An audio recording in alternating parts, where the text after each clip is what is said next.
Գալու ենք այն դրան, որ ազգ բանակը դա միայն զինվորականությունը չի։ Նույն Ֆինլանդիայում շատ տեղեր կամավորական բաներ կան, հրշեջներ կան։ Իրենք հրշեջ ծառայություն չունեն այդ շրջանում կամ շատ քիչ են։ Բայց դա չի նշանակում, որ պատերազմական գործողությունները իրենք զինվոր են դառնում։ Ինքը իր տեղը չունի ռազմական շարքում։ Հունվարի 28-ին երեխաներին էին նկարել այս ստուդիայում, ով ոնց է պատկերացնում, տղես էլ էր նկարված, ասում էր ես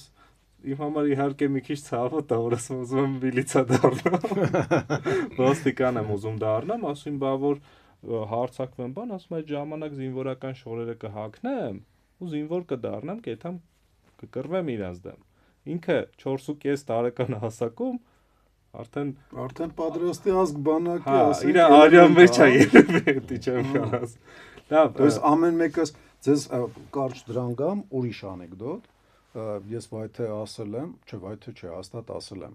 Ես ունեմ երկու որդի, մեկը մաթեմատիկոս, որը որ սպայ ա եղել հայկական բանակում եւ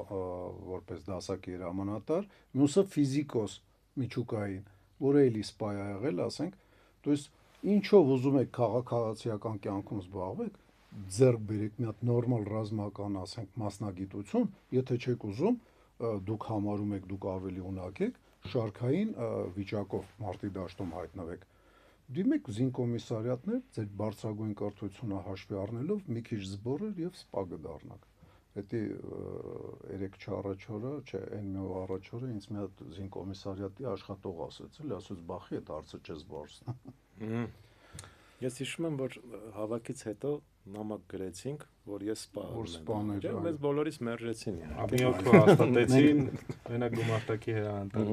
Լավ, վերջի հարցը տամ, ինչ աշխատանքներ, այսինքն ոնց ես պատկերացնում ՀՊԱ-ին գալը, ինչ աշխատանքներ պետք է տարվի պետության կողմից, հասարակության կողմից։